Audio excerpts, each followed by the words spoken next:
second Sunday of Lent in the church's year B. Dear brothers and sisters, as our journey in this year's Lenten season continues, the church presents us with 3 wonderful readings for our spiritual nourishment.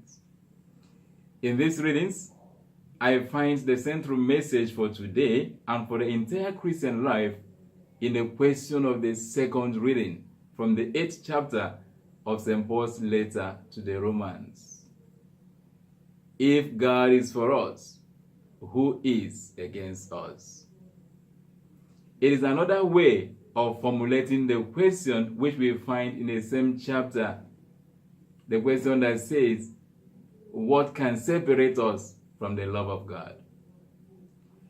To show the extent of God's love for us, St. Paul reminds us that God did not spare his own Son in order to save us. If God did this for us, is there any other thing that he cannot do for us? It is possible that this question guided every ardent follower of God in former times. These people who followed God took God's past actions as guarantee of God's faithfulness.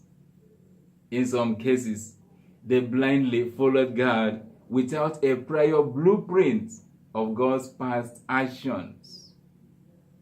An example of such blind following of God is presented to us in the first reading from Genesis chapter 22.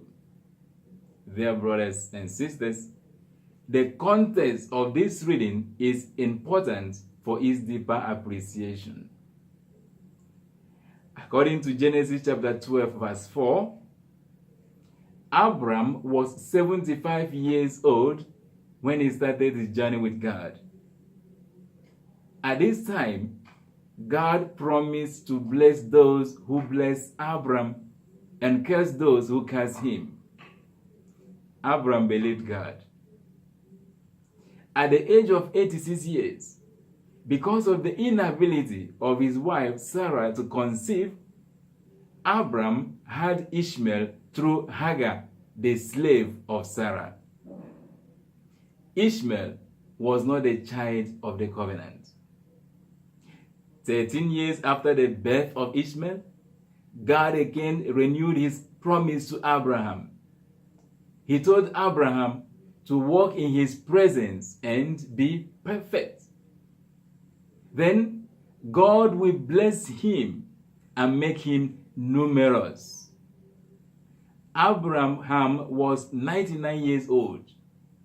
Abraham believed God. Eventually, at the age of 100 years, Abraham had Isaac. This Isaac is supposed to be the child through whom God will fulfill his promise. Abraham was faithful to God. In today's reading, we see God telling Abraham to sacrifice Isaac, the child of the promise. Abraham believed God.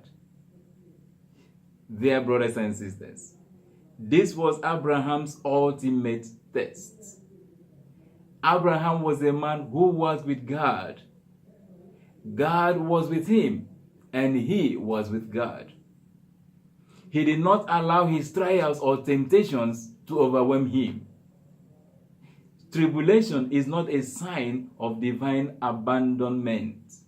If God is for us, who can be against us? When I am tested, it is not a sign that I am separated from the love of God. For Abraham and for us, the time of testing or temptation is the time to show our love for God who loved us first. Abraham did not spare his son, Isaac, the same way God did not spare his son, Jesus Christ.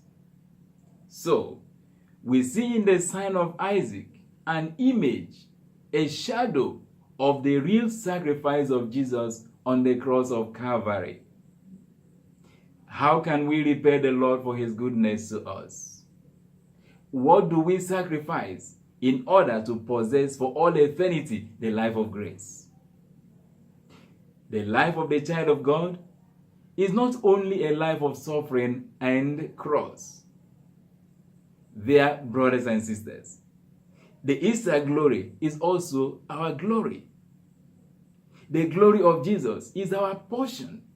That is why in the gospel reading of today, taken from Mark chapter 9, from verse 2 to 10, this glory is made manifest in Jesus in the presence of his disciples.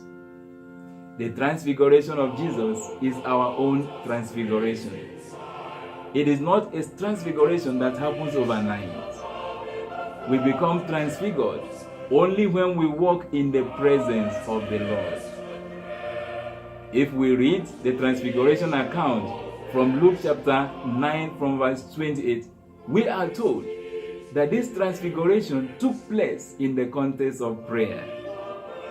It was while Jesus was praying that both the aspect of his face and his clothing became intensely white, and Elijah and Moses started talking to him. It was a similar experience that Moses had in Exodus chapter 34 from verse 29.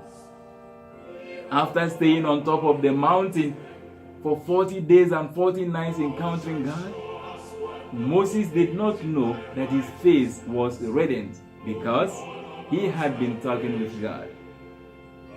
Every encounter with God is a transforming encounter. It is painstaking, it is gradual, it is steady and progressive. The aim is to be like our God. Life with God is a life of glory. Life without God is like a ship without a captain. Therefore, let us make this season of Lent a season of intensive encounter with God, and may his grace transform us inwardly so as to enable us to transform our world. God bless you as you welcome to the second Sunday. Thank you.